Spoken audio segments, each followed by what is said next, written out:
Welcome back to Gator Country TV show, and we have a special guest today for our Gator Country Roundtable, Steve Babick, who is the coordinator for the Gator Network, and you see him and you hear him everywhere, and we're just glad that Steve is here with us today.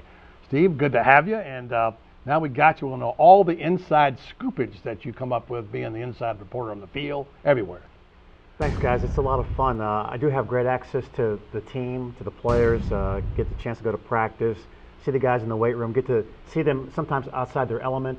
So it's a lot of fun that I'm able to see that, and really do a lot of times get my storylines and some of the information I get from different areas. I could be walking through the weight room, I might see Jermaine Cunningham, I might see something, I might say, hey, what's going on, talk to him, and then I'm thinking, I got a story for Saturday I could tell. So it works out great. I like that.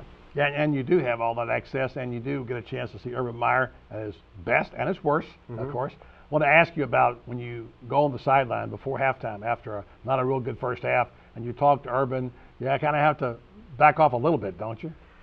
A little bit, but he's pretty good about, he'll answer anything you ask, and he's pretty good too, knowing that he's going to do that.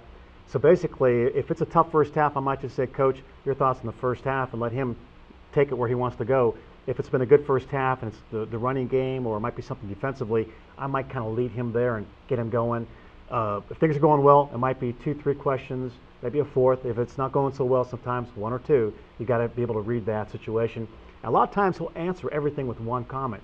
If he says it and it's all there, no need to go on after that. Yeah. Urban sometimes can be very candid, other times not so much. Let's toss this down on the table for everybody to talk about, starting with you, Steve, and then Franz, and I'll throw it in there. Tim Tebow coming to the end of an illustrious career here at Florida, his last 2 games coming up. And you wonder if the Tim Tebow you see out there is this Tim Tebow that you know inside. A lot of people ask me that question. I'm sure ask you that question. And what do you think about where he stands right now? He's had a long year, arduous year, a great year, but there's a lot of strength. So tell me about the Tim Tebow we see, Tim Tebow that's to undergo all these pressures he's under. I think pretty much what you see is what you get with Tim. He is like that when I see him at practice, when they do the Thursday practice. I'll tell you one thing, he does have a lot of fun. He knows how to have fun. So when they're out there, it is a fun game, and with all the pressure, he especially does a good job of having fun. You know, he's conscious that the cameras and the microphones are going to be on him a lot, and I think he's very careful, and you can tell in his answers he thinks about it. But I think he's handled it well. This year might be a little bit more trying on him, but also I think the fact that after a while the coaches sense, guys, we're winning, let's enjoy it. We've heard Urban talk about it, that locker room after South Carolina. It looked like the guys had won a big championship. They were having fun. I think Tim's kind of back in that mode now, relaxed, having more fun. If you think about it, has there been any player, any athlete that has been under the microscope like Tim Tebow the last 2-3 years? It's amazing. Absolutely not. Not in any sport I know of, except maybe the New York Yankees and Derek Jeter or Alex Rodriguez. But you're right. And, friends, we heard earlier this week in the press conference, we heard Tim talking about the fun he had and the nostalgia now coming into play, talking about being out on the swamp Sunday night at practice with some of his receivers. I think he said David Nelson and maybe Aaron Hernandez with him, throwing the ball around, just thinking about how much fun he was having, as Steve says. He does like to have some fun, doesn't he? Well, he's had fun, and the best thing about it is for 4 years we've seen a guy that's had as much pressure as anybody we've ever seen in college football. He's handled it with a lot of style, a lot of grace, and you see him up there laughing. You do see every emotion from Tim Tebow, but the best part about it is we see that he's a very genuine young man, and I think we're going to look back at this and realize it was a really special era. Yeah, Tim Tebow, of course, we can't go a minute without talking about him. There are other players, though, but his legacy is going to be the winning, the championships, the rings, the trophies, just that he's a winner. And when it's all said and done, people will look back and say he might be the Joe Montana of the college football. Everybody talks about Joe Montana, a winner, a leader. That's Tim Tebow in the college ranks. Yeah, and I got a kick out of his answer to the question about where's his Heisman Trophy now. It kind of tells you where he is. He says it's my parents' home in a corner somewhere behind my sister's wedding pictures and probably some bushes growing over it. I thought that was a pretty good answer. All right, let's skip forward just a minute. FIU this week, and of course Florida State, a team that not quite so up to speed right now, and then of course on to Atlanta and Alabama. Your thoughts, Steve, right now as they stand, Florida versus Alabama. Florida has the edge in the polls right now. Alabama looks like a very difficult team from Florida. They obviously have a great running back in Ingram. They're going to be hard. What are your thoughts right now in terms of the balance? Which team would you favor if they played today?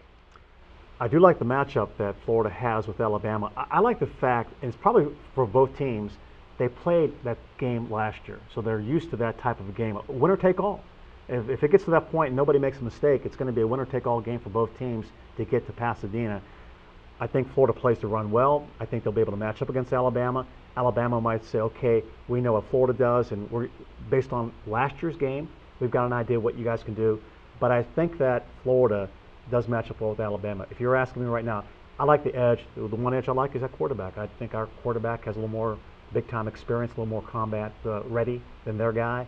And our defense right now come up with the big plays again. I'll get the short answer from Franz on that. I know how he stands, so we'll go to a couple numbers real quick. Franz, your thoughts about the matchup? Well, I like Florida's quarterback, number one. Everything else is equal. Alabama people keep saying, well, gee, you don't have Percy Harvin. Well, Florida didn't have Percy Harvin last year, and the edge was Tim Tebow. All right, Urban Meyer now is a place where no coach has been recently, and he is right now the winningest coach in SEC history. With his record right now, 52-8, I believe. 32-8. 32-8. Sorry. He's ahead of General Robert Nalen now, just barely, who was one of the great coaches of all time.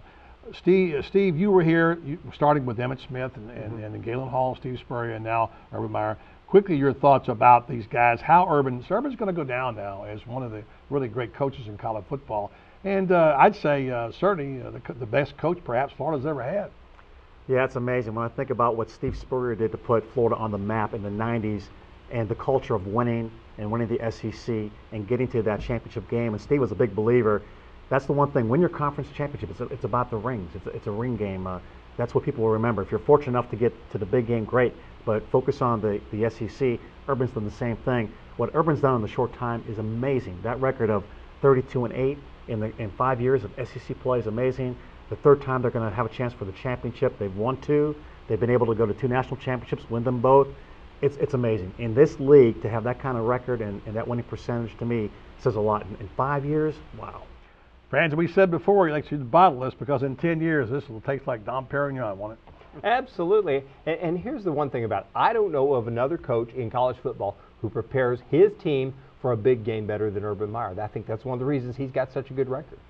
All right, thanks to Steve Babbitt for joining us here for the Gator Roundtable. See Steve back on the sideline for FIU, Florida State, Atlanta, maybe Pasadena. Steve, thanks for being with us. All right, guys, thanks very much. Appreciate it. We come back, we'll have final thoughts with myself and Franz Beard on the Gator Country TV show. The Gator Country TV show is brought to you in part by the Huntington Learning Center. Call 1-800-CAN-LEARN today because your child deserves the best education.